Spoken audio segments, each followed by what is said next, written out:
Hey friends, welcome back to Two Sisters Homestead. Now it's been a while, but I am here and we are here at a farm to get our cow that we ordered a couple months ago. We ordered a whole cow. I will talk more about that process once we get it home, but we are here now. This is called Span Farms. It's in Redfield, Arkansas. So if you're local, it's a really good option for your meat. This is Sheila. Hi, Sheila. Aww. Ivana. Oh, you're little. Ivana is, well, on the 6th, she was a month old. Come on, Bonnie. You're a little baby. Come on. Come on. She's like, there's people. Mm-hmm. If y'all stay right over there, I'll be able to take you out. Oh my goodness, she's gonna come out. Look at her. She's ready.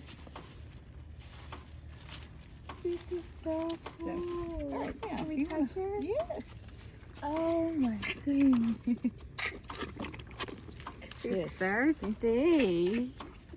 You like her? Look at her little feet. This is so thirsty. But yeah, with my dairy girls, when they calve, Uh-huh. I take their babies after about 6 to 8 hours. Yeah. That gives them time to get the colostrum and stuff. But I mean, Hold it up like this. Oh my goodness. so and she'll punch it and everything else. And when they do that, I mean, they'll do that to their mamas. Yeah. And so I'm asking those girls to work for me, Uh-huh. so I gotta take care of them. Yep. That's true. And so I don't want them to bite the mamas. Yeah. Because they will. Yep. Yes, they'll bite them. They'll tear their teeth up. You want to try? Yeah.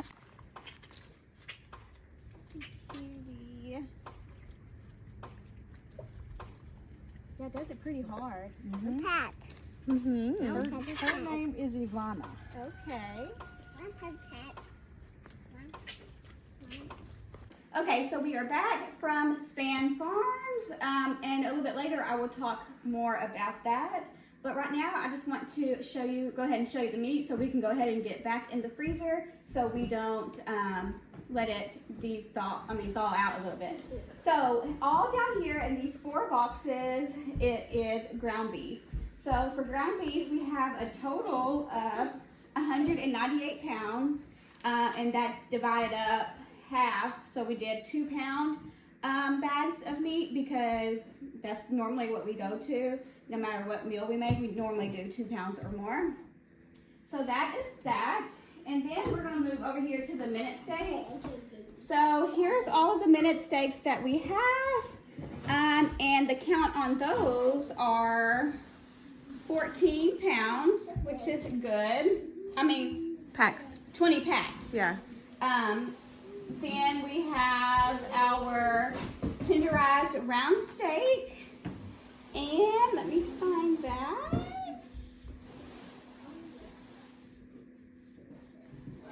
18. We have 18 packages. Sorry, I to wrote go. it. And then the tenderized sirloin. We have It's top sirloin on there, on the paper. They all say tenderized. So now we are at the tip sirloin, and those are here in the back. And we have 10 of those. And then we have all of these ribeye steaks, which I didn't know we were going to get this many, which is amazing. We went ahead and told her to package the steaks into one per package, just in case there's one of us that just wants a steak, which will rarely happen, but I just wanted to be on the safe side. Just in case. And for the ribeyes, we have 30 ribeye steaks. And then for our New York strip, which is all along this area, we have 15 of those. And then here is our stew meat, and I had her package this up into 1 pound each. And we have, let me see, 20. We have 20 of those. I didn't know you were going to be reading off of it. I wrote it for me. And then we have brisket, which I'm really excited about because I haven't tried to make my own. We have 4 of those. So I'm really excited to see what we can do with that. And Terrence, so bad, kept on bugging me about these oxtails. He did. And was wanting to know if I got them, but I couldn't remember.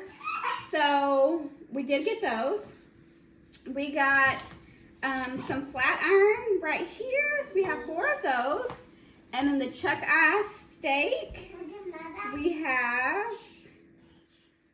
It's just under eye. 4. Okay. And then the tenderloin. These are Mike's and I favorite. These are the best, you guys. If you haven't had one, you need to get you some. And those, we have 21 steaks, which they are pretty small, but so they will go easily, but we have those.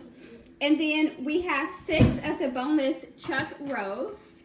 And these ones, they packaged, it seems to be two and up, closer to the 3-pound range for those. Next is our flank steak, and for that we have 2 of those as well. And then we have the beef boneless shoulder. We have 2 of that. That's like you would use for like a roast, rump roast. We have 2 of those, and 2 of the Pikes Peaks. We have that as well. And then I did get the fat. So when you are ordering a cow, you can ask for the fat. I thought I would have gotten more than this, just from me thinking, I don't know. But I didn't, I guess, because they also have to put it in with your ground beef to make it more tender. But this will be in a video later because I'm going to be rendering it down for some tallow, which would be fun. Next, we're gonna move on to the top sirloin steak, which we have 12 steaks. And then we have, make sure those are right, beef marrow bones. We have 2 packages of those. Oh, we got neck bones. Oh, And I didn't get that. Yeah, it's fine. And I forgot that we did get the beef neck bones as well. Okay, so now we are going to try to hurry up and get this into our deep freezers that we have in the shed so it don't thaw, and then I will come back and explain more about it to you. Okay, friends, so now we are out here in the shed, and this is one of our freezers. This one has all the ground beef in it. It has stew meat in the bottom drawer. And then we have our ribeye steaks here, and that have filled up some throughout here. We have our beef fat, bone marrow, oxtails, some more ground beef that wouldn't fit over here, and then neck bones in that one. So that is everything we have for that one. And then we have the same freezer. It's 11 cubic feet, and this one can turn from a refrigerator to a freezer. And then we just have everything else here. So we have corn that we already had, and then we have all the roast, or the brisket, roast, little steaks, and then here's all the other cuts, the flat steak, flat iron, all that, more top sirloin, and we have this stuff here, and then the tenderloin we put there. So we were able to get this whole cow in about 22 cubic square feet, which is amazing because we were getting a little worried. So we did do that, but if we would have had a bigger cow, we wouldn't have been able to have hardly any space left over for we wouldn't have any space at all for any more than what we got. So we got 530 pounds of meat. Okay, so we are back in the house. As you can see, my counter is cleared off. We got it all in the shed freezers. We got 2 11 cubic freezers. They're ones that you can turn into refrigerators or freezer. So that's what we got, frost free and things like that. But I wanted to tell you a little bit of how I went about buying this whole cow. So my mother-in-law, she usually gets it from this one farm, and she, and that's who we usually go in like with thirds with her and some other family members. So that's how we met this farmer. And she's about 40 minutes from us, which is good because it's pretty local. She is extremely affordable compared to everybody else that is closer to me. So we have somebody that's right down the street who sells beef, but they are doing it for $7 a pound.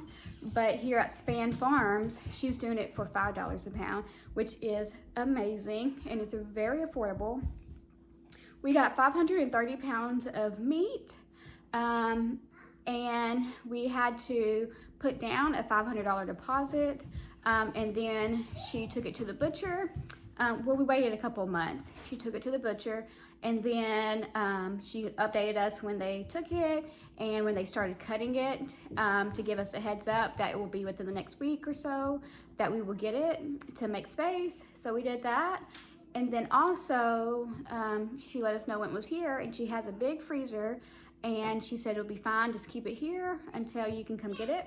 So that was yesterday. So today we went to go get it, and we were able to see her farm. We were able to bottle feed a cow, which was a calf, which was very exciting and very cool. So all in all, it was really cool, a really good experience. This meat should last us about a year or so is what I'm wanting to think, but we will have to see, and then I will come back at some point and let y'all know the update on that. But this, if you buy a whole cow, you can save money, more money, because we got every pound of meat for $5 a pound. Whereas if you were to get like one steak at the store, a couple pound steak, it's well into like the $20 and something mark. So this is how we can save money and be able to feed our family good food without having to break the bank. It is an investment up front, but like I told Mike, then we can just start saving now to go ahead to save for next year for when we need another cow. So that is exciting, and we cannot wait to be able to, you know, get into it and things like that. But you guys, that is probably about it for today's video. I just wanted to show you that, but we will be doing some videos throughout the week of me rendering down the tallow. I don't know if we're going to do the bone marrow bones. I don't know if we're going to do those. We're probably going to do those for beef broth, bone broth, because we don't eat the bone marrow like that. So I think I'm just going to use those for beef broth, because that's something we could utilize more than just using it for the bone marrow. So that, and then of course Terrence is going to have his mom do some oxtails for him, and then we're just going to work out through the rest of the stuff like we normally would, incorporate it into our weekly meal plans. And maybe I will bring y'all along with me as well with some of the different cuts on how we prepare those and make different meals out of those. But thanks again, you guys, for coming in and watching this video. I really hope you enjoy it. If you have any questions whatsoever, just let me know down in the comment section down below. Also, I wanted to stress to y'all, I almost forgot, that whenever you are going to be purchasing a whole cow, half cow, or a bunch of meat from somewhere, then you need to be sure that you try their meat first. So like with Span Farms, I can buy individual package steaks or whatever, ground beef from her at a different price, and that's what you want to do. You want to try out the meat before you buy a whole bunch, because sometimes some people have meat that doesn't taste very good, and you don't want to have to spend all of that money, get a whole cow and not like it. So make sure you always try what you are getting from the farm. And luckily with this farm, we have purchased from them for 3 years now. So it's just amazing, and we love it. And if you are local, then maybe you should try them out as well. But yes, you guys, I hope y'all have a good day or evening, whatever time it is for you. And I will see you next time.